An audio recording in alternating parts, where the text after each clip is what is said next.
What we'll do here is go through some tips for the rastering part of this project. So before we get to that, I want to give some general tips about things we might have learned about the class that will apply here in spades. So the first thing is, I want to remind you that your obstacle always in programming is going to be managing complexity. That's what 61A is about, that's what 61B is about, that's what 61C is about, 170, beyond, right? One of the most important lessons about what you learn in computer science is that. So when it comes to a systems project like this, where we're building a system, one of the most important things is breaking our goals down into smaller tasks, in this case, programming tasks. So here's an example. Given a query that is some params map that is passed to your getMap raster, your job, in a sense, you can think of it as trying to find all the file names that go with that query. What are the things that tile out to give you the right image? So the suggested approach is to use a QuadTree. Okay, that's one way to solve the problem. You don't have to do it that way, but I think it's the best. So how to use a QuadTree? Well, turns out you can break that into a couple different tasks. One is building a QuadTree. So you have a constructor that builds some kind of data structure, and go back to the geometric tree lecture if you don't remember exactly how those worked. The second thing you'll have to do is, well, given a rectangle, how do I find all the tiles or all the nodes in the QuadTree that intersect that rectangle? And that's something you could do that you write a method. So you don't have to be thinking about maps, and you don't have to be thinking about web browsers or HTML or any of that. You can focus your attention, your little tiny primate brain. I share one with you, right? We can't hold all this stuff in our brain. We focus in on just the task of a QuadTree. And that's something that's just so tremendously important in order to make rapid, efficient progress. So that job of finding all the tiles in a QuadTree that intersect a rectangle, that itself, you could break it down into lots of subtasks. One of which is, given two rectangles that are stored as their corner points, how do you determine if they intersect? And that itself ends up being a pretty complex problem. I mean, once you get the solution, that's pretty easy. But that's something where you don't really want to be thinking about maps or anything. You just want to be thinking about rectangles. And that's something that I want to drive that home, right? When you sit back, what does 61B about? Yeah, you're going to remember how hash tables work and trees. But more than anything, I hope this lesson of dealing with complexity by breaking things into small problems is just something that eventually infuses itself into all of your neurons and DNA and everything, right? Another side problem, something that popped up occasionally, is that when you want to solve a problem, maybe you don't just jump in and solve it exactly. So there's something I call hello worlding. I haven't used the term in this class this semester, but I think it's a really nice idea that whenever you want to solve a problem, you start by just writing something kind of similar to get a sense of how to do the very first thing. So in Java, right, the first program we wrote, it just printed out the world, or the phrase hello world. That's not a useful program, but it shows us how to start a program, how to print something, and that's valuable. For imagine, or as another example, imagine that you want to play some sound, right? The first thing you do is not necessarily play like chords of music. You would play just like a horrible beep or something. Well, you just get the most basic thing going. That's hello worlding. So as an example, you might consider when you first write getMap raster, instead of actually getting the right answer, you might just return any answer at all that just shows it up on the screen. And that tells you, it's a proof of concept that you're able to display map data to the screen, even if it's not the right map data. Now, another big tip I want to give you, this is less general. When it comes to this specific part of the project, rastering, I recommend not using map.html whenever you're first starting out. And the reason for that, if we look at map. Oh, that's not it. Let's see, where is map? Well, okay, I'll just open it up in another window. Oh wait, sorry, localhost. Okay. When I open up map.html, this is going to provide some particular query to your backend, but you don't really know exactly what it is. And if you wanted to try out different queries, like dragging along the map, it's hard to replicate the results. So it's hard to replicate the test, right? So if you want to know if your program works, it's probably not a good idea to use the mapping program, drag the mouse around, because you're not going to be able to get consistent input, which will make it a really difficult process of debugging. So instead what we've done is we provided alternate input files that are called test.html, test1234.html, and test12 images. And if we open up one of these, this is the old version. If I open up test.html, it says, this HTML sends this query to your code. It expects to get back that. So it gives you a nice clean input and output, which is very unlike the map program, right? This sends whatever the user does dragging along the screen. Test.html has no interface. All it does is it sends this hard-coded query, which is a nice thing. And if your code works properly, it'll actually show the image corresponding to this query, though it's not shown here because we don't done any work yet. So there's 3 of these. There's test.html, test 1, 2, 3, 4, and test 12 images. And we'll see that each time we open one of those, it says, since you haven't implemented get map raster, nothing is displayed in your browser. And then it yells at us and it says something's missing from my list. You know, I haven't given any of these things. Okay, so be aware that those files exist. It'll make your life easier. All right, one more tip. That's general. Take things a little at a time. Okay? It is not a good idea to write your entire QuadTree and then also to try and plug it into this get map raster method and hope that everything works. It's just not going to work, right? The chance that all of that chain of stuff is going to work is basically nothing. And I think that's one of the things you've hopefully learned by this point in your programming career. Build things piece at a time. Ideally, even test them a piece at a time, though, you know, up to you how you want to do it. Okay. Now, if you get to the point where you realize you wrote too much stuff, you don't know if the basic pieces work, well, at that point, comment out whatever is not truly necessary and just focus on the very specific pieces. Okay. So again, to address this, right, you don't have to feel like you need to open up map.html to test your QuadTree. In fact, that's probably a really bad idea. I think it's a reasonable thing to maybe use like test.html to test your QuadTree, but even better would be writing specific test code for QuadTrees that just creates a basic one out of your files and then does some kind of sample rectangle query. But I leave it up to you. Do what you like. Okay, so now I'm going to give some specific tips for this part of the project. I'm going to talk a little bit about the QuadTree, but before I get there, I want to talk about that hello worlding idea, right? So get map raster, we have this notion, right, that we're going to have to manipulate the data that the user is giving us. So something I recommend doing is deleting these 2 lines for this comment and running map server. And in this way, you can actually see what the parameters are. And I want to emphasize how important and useful of a skill this is. You are going to go to an internship or a job, or you're going to be building your own project someday, and you're going to be using someone else's library or maybe someone else's starter code, and you don't really know how it works. So how do you figure it out? Well, one of the ways is just run the code and throw in a print statement.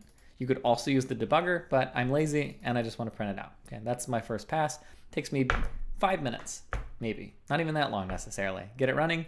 And now, if I go and open up test.html, I see, oh look, that's the query. That's it being printed out, right? I know that the information got into my program, and at this point I can start manipulating it and doing stuff with it. And I think it's a very valuable thing, okay? So again, just want to drive that lesson home. That's a very common thing to do, that kind of just hackish, throw in a print statement. Obviously this isn't going to stay in the production code, but it's useful for now.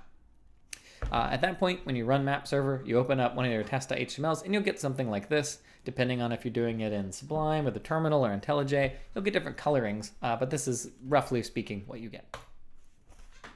Okay, so last major tip is about QuadTrees. We talked about them in the geometric trees lecture. I recommend that you review it, but here's just a rough picture of how it's all gonna work, okay? So you don't have to do a QuadTree, by the way. You can come up with something else that's a little more clever, whatever you wanna do, as long as it obeys the performance requirements and it's fast enough.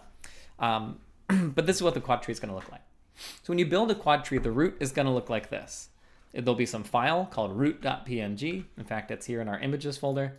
And if we go down to the bottom, this is the map of all of Berkeley. It is the lowest resolution photo, okay? It has a top left and a bottom right coordinate, and those are given, by the way, in map server. So if we go to map server, we look here, and we see these are all of the parameters for map server, okay? That's the top left and bottom right. Now I have nicer numbers here than these because these are ugly and I don't want to put them on the slide. So when you build your QuadTree, it's gonna have 4 children. Those 4 children correspond to the upper left, upper right, bottom left, and bottom right corners of the image and are given as 1.png, 2.png, and so forth, right? So this is the top left corner of this image. Now you can think of it as double the resolution. And so once we do this, if we go 1 level deep in our QuadTree, this root will have 4 children, and they'll of course have different cornered parameters, or sorry, different corner positions. The top left will be the same because it's the top left of the top left, okay? But the bottom right is going to be the center, 2020, right?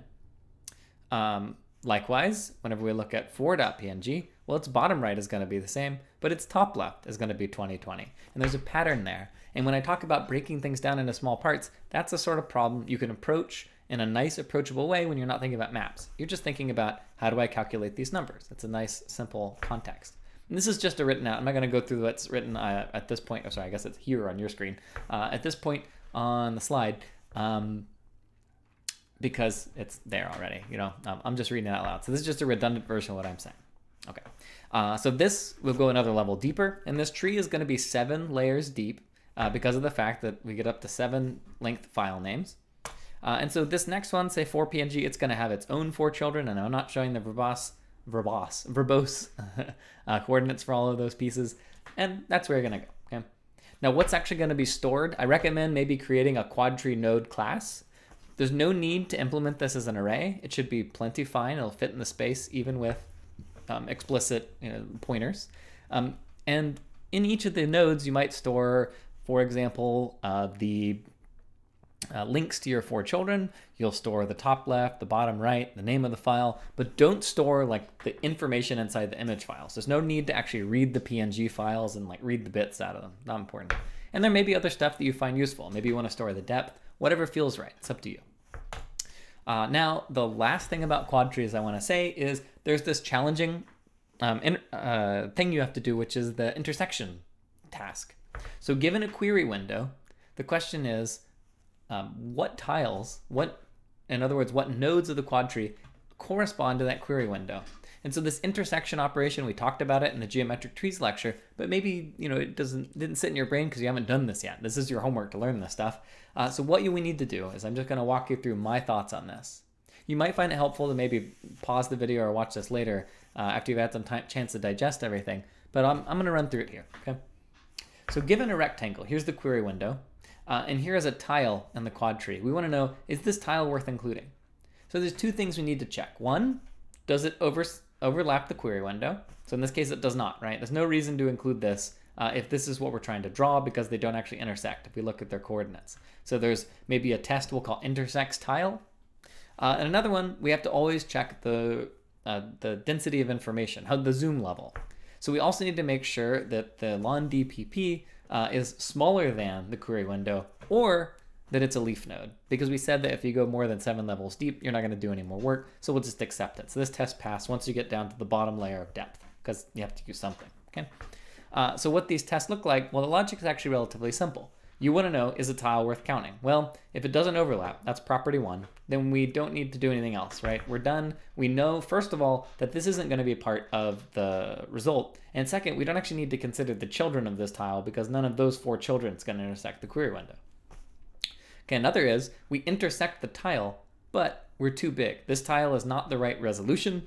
So in that case, we do not need to include it, right? It's not something that should be in our final drawing. It's too big, but we do need to check its children.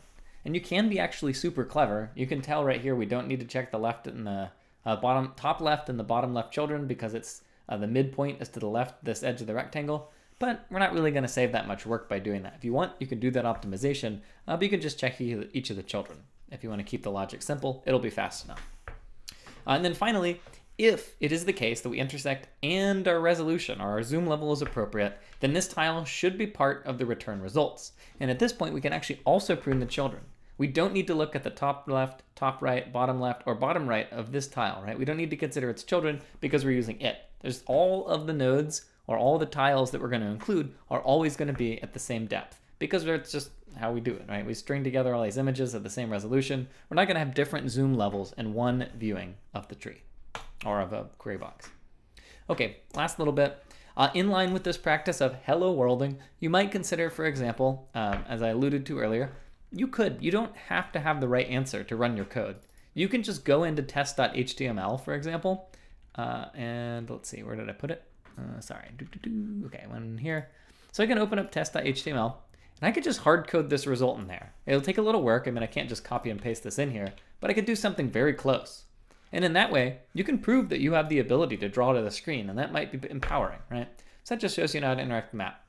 Another one that I would recommend is after you've done that, well, after you've written your first version of QuadTree, maybe try and do something like, let's ensure that my string brace output is correct for test 12 images. So once you feel like your QuadTree is working, and once you want to try something out, just check this string output and make sure it's good, right? These are the nice things you do to make sure that you keep things under control. And I hope those lessons are really valuable. And so with that, I'm going to call it a day on this video. In a future video, I'm going to talk a little bit more about the later parts of this project, but I'm hoping that I won't go into as much detail with those because You'll notice this project's been a bit unique in how much I've been trying to push you to very efficiently and speedily get through this part. And I think that's, for one, it's very challenging. But two, I wanted to get a chance to put together some videos to reflect on all these little practices that you do in between the lines that you don't necessarily think about. These kind of things, right? Because these are really important, and I think it's important just to reflect on them a little. But for the later parts of this project, the reading of the XMLs and the routing, I'm not going to be quite as verbose, and that'll give you a chance to try and use these lessons on your own without me telling you exactly what's up. But I will give you some more video to help you with those, because those are also a little challenging as well, a little strange. Okay, so that's it for this video, and I'll see you next time.